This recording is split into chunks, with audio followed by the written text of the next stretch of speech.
Exercise number 133. Ready? Start.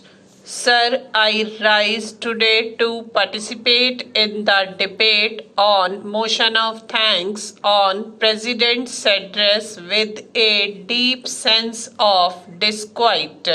The sense of disquiet emerges out of the fact that while we are today debating Honorable President address to the joint session of both the Houses of Parliament, lakhs of workers are outside on the streets of Delhi beseeching the Parliament of India to take remedial measures and to put the pressure on the executive, that is the government, to redress some of their grievances.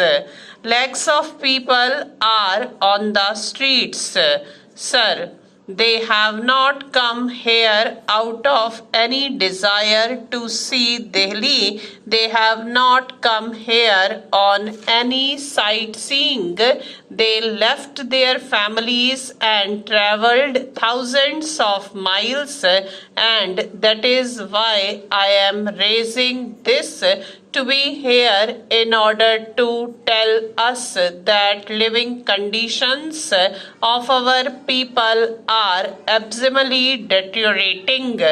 This government has achieved an impossible task. It has actually united all the trade unions across the spectrum. This is a task for which I would like to thank the government for having united all the trade unions. All of them have come together today to Delhi to raise their specific issues which are absolutely essential for the living conditions of our people. The President of India talks of a healthy and prosperous India, which is what her entire focus is about. A healthy and prosperous India is impossible without the workers and the exploited sections of our people's well-being being taken care of. Therefore, the sense of disquiet begins with this, sir, that while you have lofty declaration of intent in the President's speech, at the ground level, the living conditions of our people are getting increasingly deteriorating and more burdens are being put on them. That is why, again, with a sense of disquiet, I would like to say that this speech of the President of India, all of us know, is a customary address, a balance sheet that she gives an indication of what would be done by this government in future. But as Karl Marx had once said that history repeats itself, the first time it is a tragedy and then it is a farce. This repetition is not only in terms of the priorities that the President of India has outlined. Sir, this government is in a sense of stupor. The sense of stupor of the government is in the repetition in the President's address of the same opening sentence. The government is unable to make up its mind when the decade begins. It is an amazing thing. The President's speech actually reflects a directionless drift that this government has been gripped in, and I would come to the substantial points later. This is the sort of affairs that we have today. The President has outlined 5 priorities of her government. The 5 priorities are once again a repetition.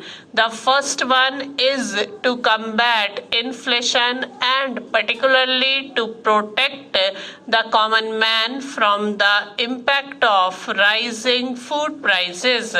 When this government took office in 2009, in an address to the joint session, the president says, "My government is firmly committed to maintaining high growth with low inflation, particularly in relation to prices of essential agricultural and industrial commodities." 2 years ago, you said the same thing and you say the same thing today. All of us know that the speech of the President of India is vetted by the Union Cabinet and it is a text that goes from the government. So it is the Cabinet that is repeating itself over and over again over these years. What is that you are going to do in order to combat this inflation, sir? There is not one concrete step that is being given here in order to combat inflation. We would like to know whether they are going to ban speculation in essential commodities.